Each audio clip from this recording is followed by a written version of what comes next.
Hey, Dr. Berg here. In this short video, I'm going to talk about soy. There's a lot of confusion. It's been marketed as a health food, but is it really healthy? There's two basic types of soy. One is fermented soy.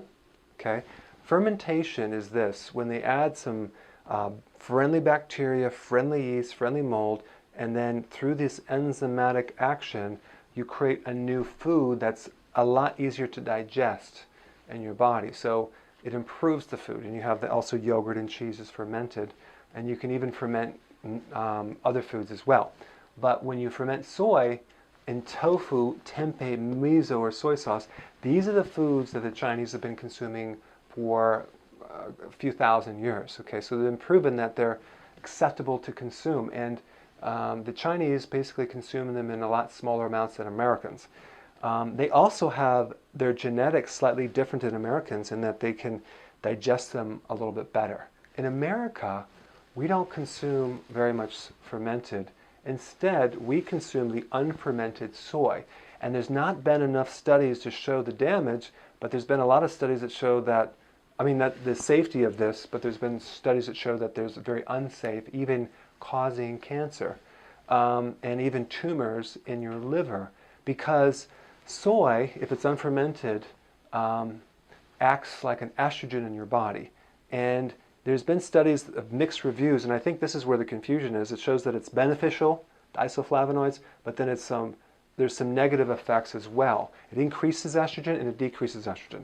So if it decreases estrogen and also increases other types of estrogen because there's different kinds, then I would avoid it if I were you, because I've seen a lot of bad things. Plus the fact that it's not fermented, that means that most of the time, 91% of the time, it's genetically modified without being labeled.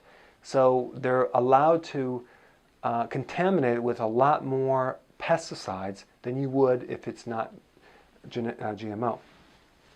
So that would be unfermented soy, would be the soy powders, the veggie patties, the vegetarian meats, the fake meats, and also the soy protein isolates. These things are unfermented and very damaging on your body. So you want to be able to differentiate the two. And where do you find these things? They're in baby food, which is a huge bad experiment they're going on kids because of all this spike in estrogen. And estrogen can affect you at the DNA level. It makes things get bigger. It can create tumors and fibroids and cysts and all those things. But it's also in all the diet foods.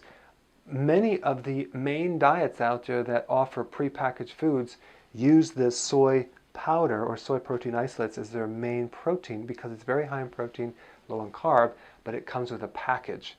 It's very inexpensive protein. As far as my opinion goes, I would stay away from it.